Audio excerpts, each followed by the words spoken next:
Audio Jungle.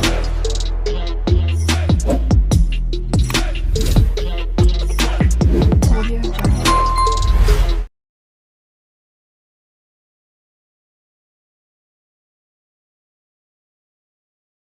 When this dog approaches some food, another dog's playful snarls are played back. The dog seems curious, but the sound does not stop it from taking the bone. Here a dog hears the growls of a dog being approached by a stranger, but these don't deter it from grabbing the bone either. In another scenario, the sound of a dog protecting its food is played back. This time the dog backs off. These experiments suggest the dogs can distinguish between different types of growls.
This is one picture that you all know what it is when you see it.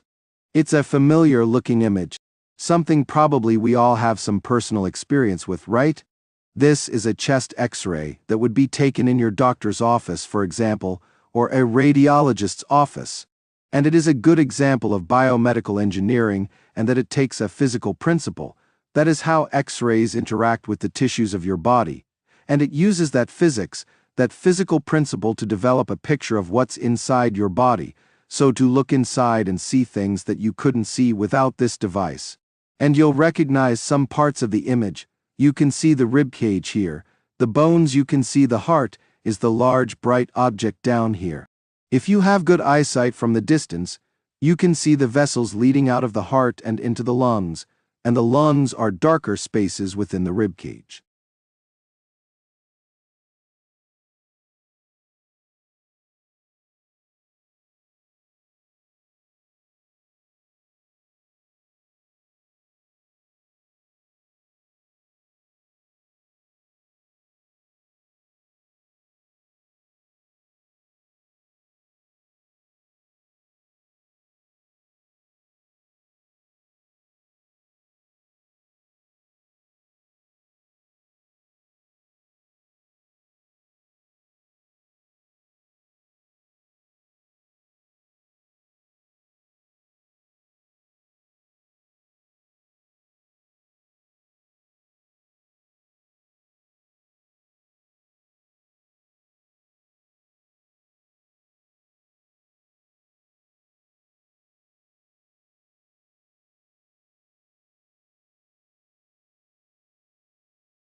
For better or worse, we live in a world profoundly affected by Sigmund Freud.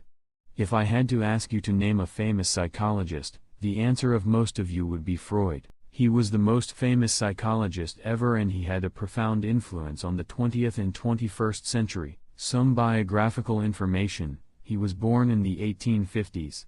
He spent most of his life in Vienna, Austria, but he died in London and he escaped to London soon after, retreating there at the beginning of World War II as the Nazis began to occupy where he lived. He was one of the most famous scholars ever, but he was not known for any single discovery. Instead, he was known for the development of an encompassing theory of mind, one that he developed over the span of many decades.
Our civilization, which subsumes most of its predecessors, is a great ship steaming at speed into the future. It travels faster, further, and more laden than any before. We may not be able to foresee every reef and hazard, but by reading her compass bearing and headway, by understanding her design, her safety record, and the abilities of her crew, we can, I think, plot a wise course between the narrows and bergs looming ahead. And I believe we must do this without delay, because there are too many shipwrecks behind us. The vessel we are now aboard is not merely the biggest of all time, it is also the only one left. The future of everything we have accomplished since our intelligence evolved will depend on the wisdom of our actions over the next few years. Like all creatures, humans have made their way in the world so far by trial and error. Unlike other creatures, we have a presence so colossal that error is a luxury we can no longer afford. The world has grown too small to forgive us any big mistakes.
Let's say if I'm asking which source you often use to get information. Newspaper, radio, TV, and the survey shows 62% of the people chose internet. You might be thinking I am going to say how important the internet is, or how quickly it has changed the world for a few years. But what if I tell you this survey is conducted on the website globalandmail.com? Our answer will be different because the people who did this survey on a website must be frequent users of internet. This sample is a biased sample, so we have to pay attention to how a survey is conducted.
Audio Jungle.